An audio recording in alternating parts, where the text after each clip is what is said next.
श्रद्धेय नेताजी की जन्मदिन की ढेरों बधाइयाँ हर भारतीय को, हर सच्चे समाजवादी को, हर उस जनतंत्र के प्रहरी को नेताजी का श्रद्धा, समर्पण और विश्वास। नमस्कार मित्रों, विब्रस न्यूज पावर के न्याय मित्र भारत की बात में आप सबका गर्मजोशी से स्वागत।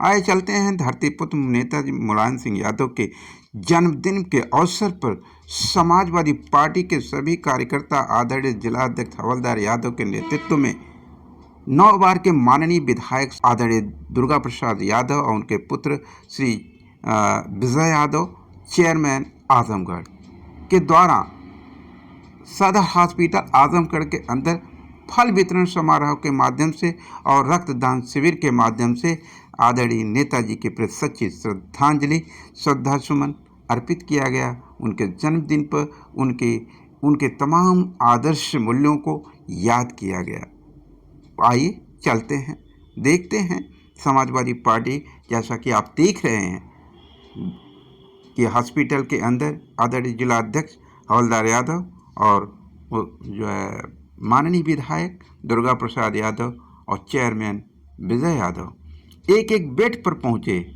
और हर यूनिट के अंदर पहुँचे, चाहे वो आईसीयू के वार्ड हो, चाहे अदर एक्सीडेंटल वार्ड हो, जो ओपीडी वार्ड होता है, सभी वार्डों के अंदर पहुँचे और सभी तरह के जो सीवियर और नॉन सीवियर पेशेंट हैं उनसे मिला, उनकी हालचाल जाना और उनके बारे में और समाजवादी ऐसा क्यों किया जा रहा, वो नेताजी का संदेश भी उन तक पहुँचाया कि आप सबकी उस महान नेता के प्रति सच्ची श्रद्धांजलि की भी आहुति चाहिए। इसे कहते हैं जन जन के नेता के जन जन कार्यकर्ता, जो जन जन तक पहुँचे, जन जन की दुख सुख को जाने और समझे। मित्रों, अभी तो हमने ट्रेलर देखी, अब फिल्म का वो पार्ट जो हमको पूरी संजीदगी से समाजवाद के इस प्रयास को उस एहसास तक ले जाएगा जो नेताजी के जन्म के मायने हैं। वो तभी हो सकता है जब उनके एहसासों की हकीकत हमारे वर्तमान सांसद आदरणीय धर्मेंद्र यादव की जुबानी हम उनके एहसासों को सुने, क्योंकि वास्तव में जीवंत रूप में आदरणीय नेताजी की एक एक चीज़ का व्यवहारिक राजनैतिक रूपांतरण कोई है तो वह स्वयं धर्मेंद्र यादव हैं। उनके व्यक्तित्व कृतित्व में समाजवाद के नेतृत्व के धरती पुत्र मुलायम सिंह यादव का चरित्र दिखाई देता और उसको स्वाभाविक रूप में आपको सुनने का मौका आ चुका है।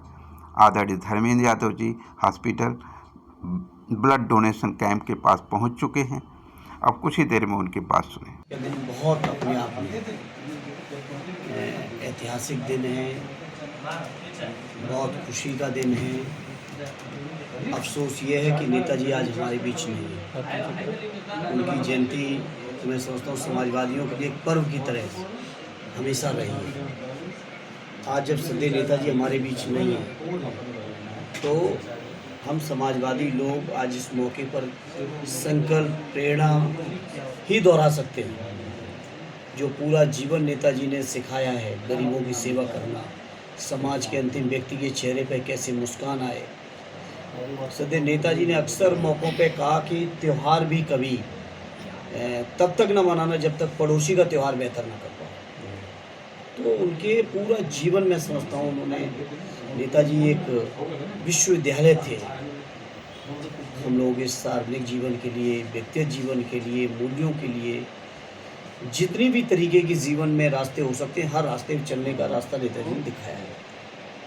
और आदरणीय अखिलेश जी के नेतृत्व में समाजवादी लोग उनके दिखाए और बताए रास्ते पर चलते रहेंगे, यही इस मौके में संकल्प ले सकते हैं। सर, ज़्यादातर प्रतिनिधि आपकी पार्टी से हैं और नेताजी की कर्मभूमि रही है। स्मारक स्थल कोई आज तक अभी नहीं बना है, नहीं बिल्कुल, क्या सोच रहे हैं आप? बिल्कुल आजमगढ़ में बहुत बनाएंगे। आदरणीय राष्ट्रीय अध्यक्ष जी भी इस चीज़ को लेकर बहुत गंभीर हैं। श्रद्धेय नेताजी का स्मारक अभी सैफई में बन रहा है उनके समाधि स्थल पर, और उसको कंप्लीट होने के बाद हम लोग अलग अलग क्षेत्रों में भी और आजमगढ़ में तो 100% और निश्चित तौर पर नेताजी के सम्मान में उनकी याद में कुछ बहुत बड़ा करेंगे। सर, आजमगढ़ के विकास कार्यों की कल आपने बात की। आजमगढ़ में कुछ बेसिक ज़रूरतें हैं, आजमगढ़ में पार्क नहीं है और जाम बहुत लगते हैं। इस पे क्या कोई चर्चाएँ हुई अधिकारियों से? चर्चाएं भी हुई हैं और अभी चीज़ों को समझ रहा हूँ और मैं आजमगढ़ वासियों को भरोसा दिलाता हूँ कि उनकी हर उम्मीद को पूरा करेंगे। जो भी ज़रूरतें हैं निश्चित तौर पे। पर आजमगढ़ की पुरानी जेल, जो उस समय जब नेताजी सांसद थे तो ये बहुत मांग उठ रही थी कि इसको पार्क बनाया जाए। आज वो जीर्ण अवस्था में, उसका कोई यूज़ नहीं, वहाँ कूड़े का अंबार लगा रहता है। तो मैं आपकी जानकारी देखिए, से चूँकि आज हम समाजवादियों की सरकार नहीं है, इसलिए हम ज़्यादा कुछ नहीं कहना चाहते। हम इतना ही कहेंगे कि आजमगढ़ के लोगों की हर इच्छा, हर उम्मीद, हर ज़रूरत को पूरा करने में हम समाजवादियों ने किया भी है और सामने है। और आने वाले समय में जब आदरणीय अखिलेश जी के नेतृत्व में सरकार होगी उत्तर प्रदेश में या देश में भागीदारी होगी समाजवादियों की, तो आजमगढ़ के लोगों की हर उम्मीदों को पूरा करेंगे। यहाँ के लोग समझते हैं कि अभी हम लोग सरकार के बाहर हैं। सर, एक क्वेश्चन और सर, ये आजमगढ़ के सबसे प्रेशियस धामों में आता है वंदिकापुर धाम, जो आज तक 40 सालों से उसके सभी रास्ते जो है पेंडिंग। आपने याद दिलाया है, ये मेरी जानकारी में नहीं था, मैंने उसको देखा। सर, उसको लिखित भी दिया था मैं दिखाऊंगा डीएम साहब को। सांसद जी इसी हाईवे पे विधायक जी द्वारा वहाँ पे पार्क का उद्घाटन किया गया था, आज तक वो अधूरा ही रह गया है। इसमें कुछ हो नहीं देखिए, सब कुछ उपेक्षा है आजमगढ़ की, वो आप भी समझते हैं पत्रकार साथी, आजमगढ़ के लोगों को भी एहसास है और हम जनप्रतिनिधि भी इस बात से वाकिफ हैं कि सरकार बीजेपी की लगातार उपेक्षा कर रही है।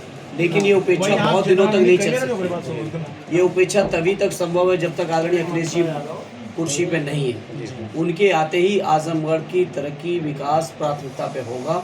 ये यकीन आजमगढ़ के लोगों को पहले से भी है और उनके उसी यकीन को मैं दोहराता हूँ। Thank you sir. अभी आप सुन रहे थे आदरणीय धर्मेंद्र यादव, सांसद आजमगढ़। आजमगढ़ की लोकसभा के गौरव, एक बड़ी उम्मीद, एक बड़ी अपेक्षा।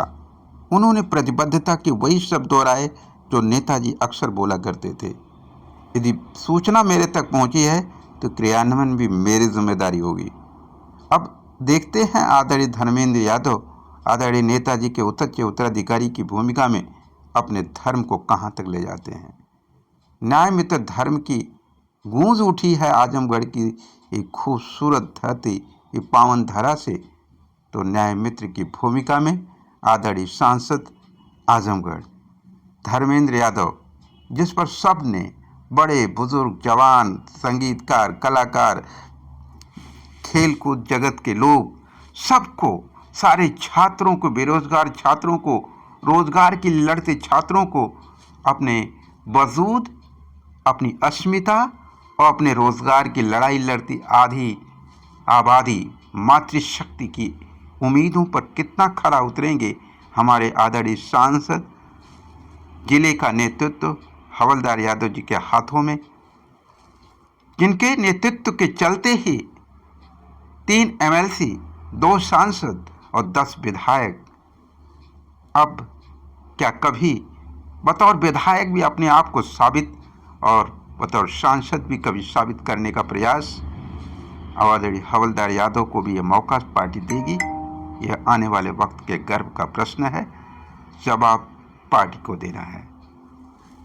जय भारत, जय गीता, जय संविधान के इस नारे के साथ आजमगढ़ के उज्जवल भविष्य की कामना और शुभकामनाओं के आदरणीय नेताजी की पावन जन्मदिन का विशेष कृतज्ञता के साथ BBS न्यूज़ पावर उम्मीद करता है कि आदरणीय अपने सांसद के शब्दों को अन्य विधायक गण भी अपनाने का प्रयास करेंगे और अपनी विधानसभा के साथ वो न्याय करते हैं। BBS न्यूज़ पावर के न्याय में तो भारत की परिकल्पना जमीन पर उतरती व्यवहारिकता के साथ दिखाई देगी।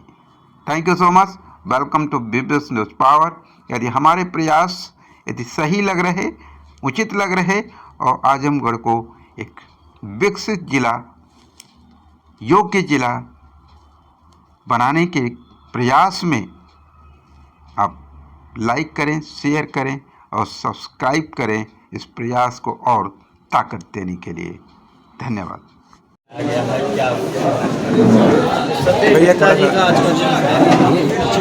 समाजवादी पार्टी के एक एक साथी के सबसे खुशी का दिन था। आज दुर्भाग्य है कि सभी नेताजी हमारे बीच नहीं। आज जहाँ समाजवादी पार्टी माननीय अखिलेश जी के नेतृत्व में इतनी मजबूती से उभरी है, आज देश की नंबर 3 की पार्टी है। बस कमी इस बात की करती है कि आज अगर सीधे नेताजी होते तो शायद वो सबसे ज़्यादा पसंद हो रहे होते अपनी इस पार्टी को देखते हुए। मैं उम्मीद करता हूँ जहाँ भी नेताजी की तो उनकी आत्मा होगी, निश्चित तौर पे आदरणीय अखिलेश जी और हम सबको आशीर्वाद इस बात के लिए दे रही होगी कि पार्टी आज हमारी इतनी मजबूत है। सभी समाज क्या कहना है आज के मौके पर मैं यही कहूँगा कि नेताजी के बताए हुए रास्ते पर, उनके बनाए हुए रास्ते पर आदरणीय अखिलेश यादव जी के नेतृत्व हम सब लोग चलते हुए समाज के दबे कुचले शोषित पीड़ित मुसलमान भाई से लेके जो भी समाज में उपेक्षित लोग हैं उनकी सेवा करेंगे। ईश्वर से प्रार्थना है कि हम सबको ताकत दें।